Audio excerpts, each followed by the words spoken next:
Yeah, ngiyayizwa into short njengoba ngisho nje i-deadline kaJuly ngeke silunge ngoba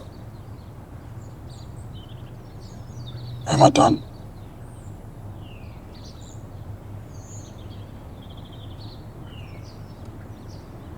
Alicia, sinenkinga la. Sinenkinga enkulu ngempela.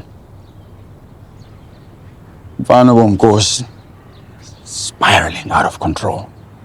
Afuna ungilalela kangizwa. Lutho, kuphi?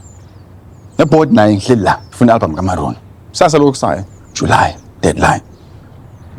Investors and shareholders freaking out. Yeah, usenkingeni ngempela. Okay. Ukungenani ke khuluma nobonkosi.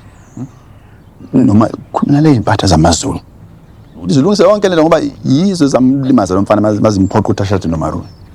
Ingaze mangizwa kahle uthi mina ngikhuluma nibonke. Yabona lokho. Akujabulela impela. Mina the cray one, low or insane. Khuluma naye. Felisha lento isemqoka. Ifa kaThabethe sengcupheni. Usise ngebhodi. Ibhodi. Kama le bhodi ukhuluma ngayiphi? Yile wena nayo kanje. Lena ngistripha off yonke into. It's not a joke. I know it's not a joke. It's serious land. It's about money, right?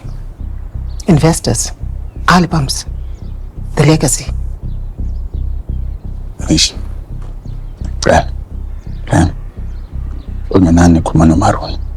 Nizwana nithelana amanzi asokwazi ukungena e-studio asebenze. Ukuthi udini kuwe nowenzani akunendaba nalokho. Angena e-studio enze umsebenzi.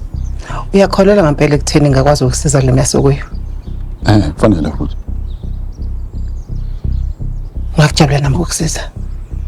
Kodwa manje nginenkinga. Since udoctor wadeclare ukuthi ngi-insane, unstable,